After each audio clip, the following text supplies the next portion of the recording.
My neighbour is one of those annoying wannabe YouTube personalities. Over the years, I've seen him cough out cinnamon, lay flat on the hood of his car as it slowly creeps down the driveway, and douse himself in lukewarm water, all the while screaming epic win, epic fail, or fuck epic maintenance of the status quo for all I know. It can get tiring to watch him go about his shenanigans in the pursuit of viral fame. So when he knocked on my door the other day and told me he was going away for a few weeks, and asked that I get his mail, honestly, it was a relief. I can't explain the peace of mind I had knowing that I didn't have to brace myself for any of his stupidity for a while.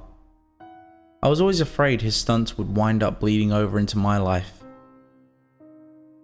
Things were pretty normal for the first couple of days. He received a few bills, a bit of spam, and what I could only assume was a birthday card. Then, one evening, I got home to find a cardboard box waiting on his front porch. In big red letters was written, "Return to sender." I'm no small fry, but I admit I had trouble lifting the box on my own. It was really freaking heavy. Lugging it across the road to my house was even harder, and I quickly realised there was no way I was going to drag it up the stairs and through my front door. I decided to leave his package in my garage. It wasn't like I kept my car there. The garage door was just a piece of shit that refused to open without a good thug and a whack. It was less trouble just leaving the car in the driveway than it was to fight with the garage door every morning and night. In hindsight, I should have set the package down while I struggled to open the tricky door. But you know how it is when you've got a good grip on something. No point in setting it down if you don't have to. It was as I kicked the door for a third time that I lost my grip on the package, and it fell to the ground. I heard a light crack inside. Shit! I cursed.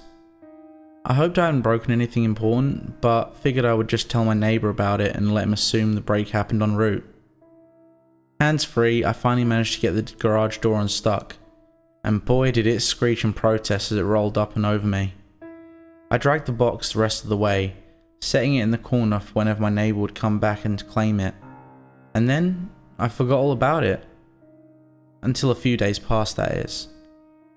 I'm not sure exactly how long it took for the smell to waft from the crack under the garage door to the house, but it came in a slow progression. It was a sickly sweet odour, similar to a skunk, and for the first few days after I smelled it, I genuinely assumed that's exactly what it was. Roadkill that had left its mark on my house. It was only when I realised the scent was growing more intense instead of fading that I went to look for a source.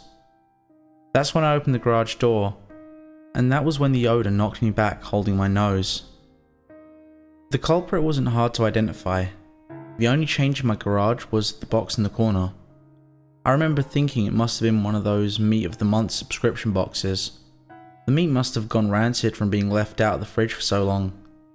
But how much meat could have been in there for the box to have been so large and heavy? An entire freaking cow? I covered my nose as I approached the box, a pair of scissors in my hands. I probably wouldn't have needed them to open it. It had become soggy enough at the bottom to poke through with a finger, but I wasn't about to poke my finger into spoiled meat juices. That soggy bottom was the reason I had to open the box in the first place. If I tried to drag it out whole, everything would spill onto the floor.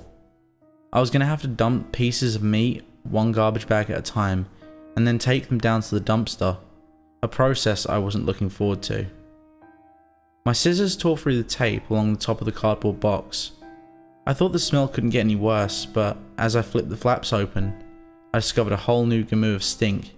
It was like opening a burning oven, but instead of a heatwave, I was met with waves of piss, sweat, shit and putrefaction.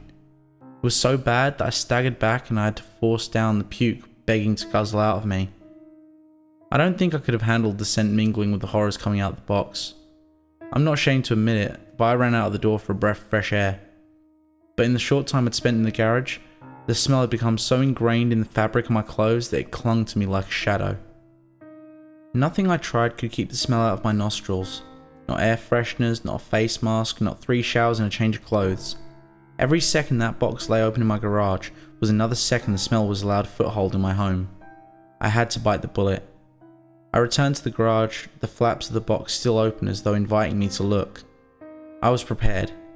A clothespin pinning my nostrils shut, a garbage bag in one hand and the strongest cleaner I could find in the other, the long rubber gloves to keep my skin from having to touch what was inside. But as it turns out, I needed none of those things.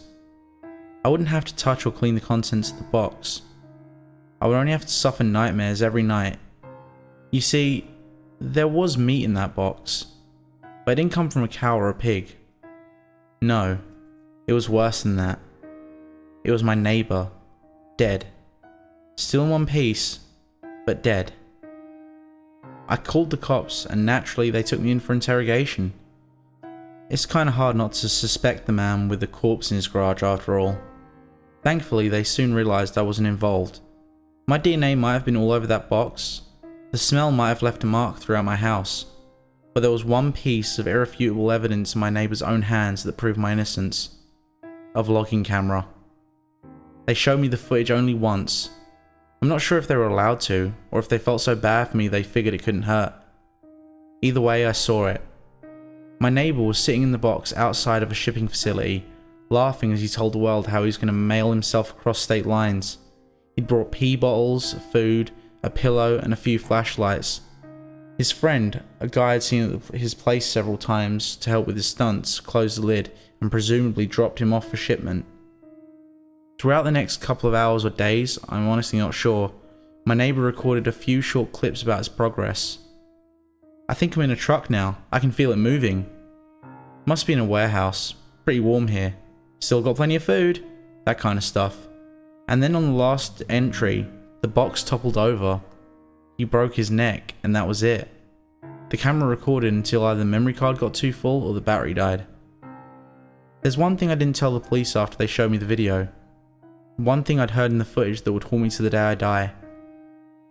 Just after the tumble that broke his neck, I heard the familiar screeching sound of my garage door.